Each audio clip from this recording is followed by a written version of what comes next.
As sementes do reino. Baseado no livro A Casa do Caminho e os Primeiros Cristãos, de Sergito de Souza Cavalcante. Abertura, citação de Gibran Khalil Gibran.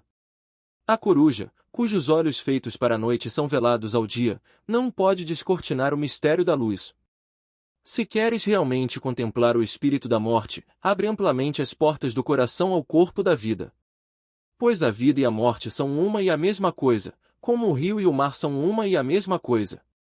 Na profundeza de vossas esperanças e aspirações dorme vosso silencioso conhecimento do além.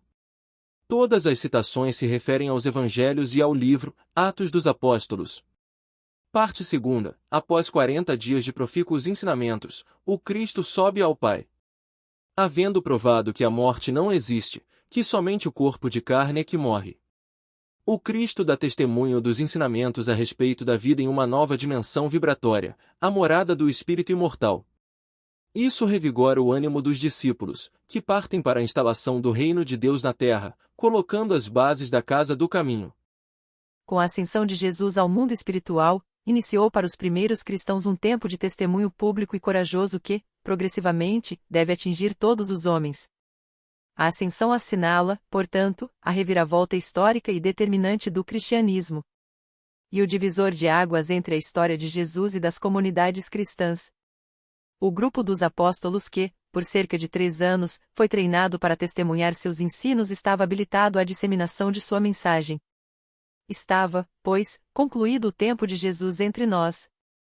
Assim, enquanto estavam reunidos, perguntavam-lhe: Senhor, é este o tempo em que restabelecerás o reino em favor de Israel? Mas ele respondeu: Não cabe a vós conhecer os tempos e as circunstâncias que o Pai reservou à sua soberana decisão.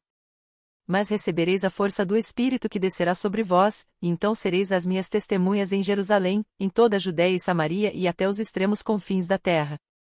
Em Atos dos Apóstolos, capítulo 1, versículos 6 a 9, temos: Dito isto, foi elevado à vista deles, e uma nuvem ocultou aos seus olhos.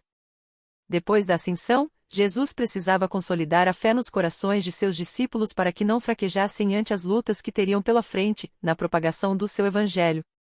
E para isso, nada melhor do que se mostrar radiante de vida, aqueles mesmos que o tinham visto morrer. Com a certeza da sua imortalidade, nada temeriam. A aparição de Jesus aos apóstolos e sua ascensão são fenômenos naturais explicados muito bem por nossa doutrina através da mediunidade de efeitos físicos, daquele que foi considerado por Allan Kardec como médium de Deus. Em Atos dos Apóstolos, capítulo 1, versículos 8, temos a promessa feita pelo Mestre de que seus apóstolos receberiam a virtude do Espírito Santo.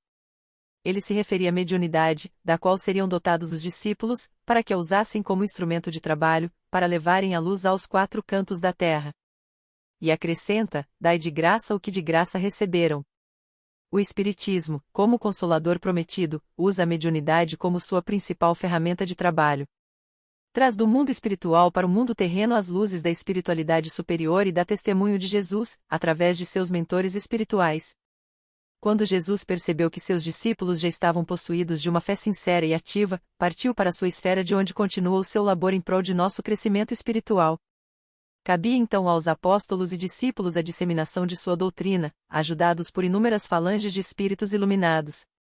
Outros fatos e fenômenos ditos como maravilhosos, mas perfeitamente naturais, aconteceram para os ajudar na consolidação da fé.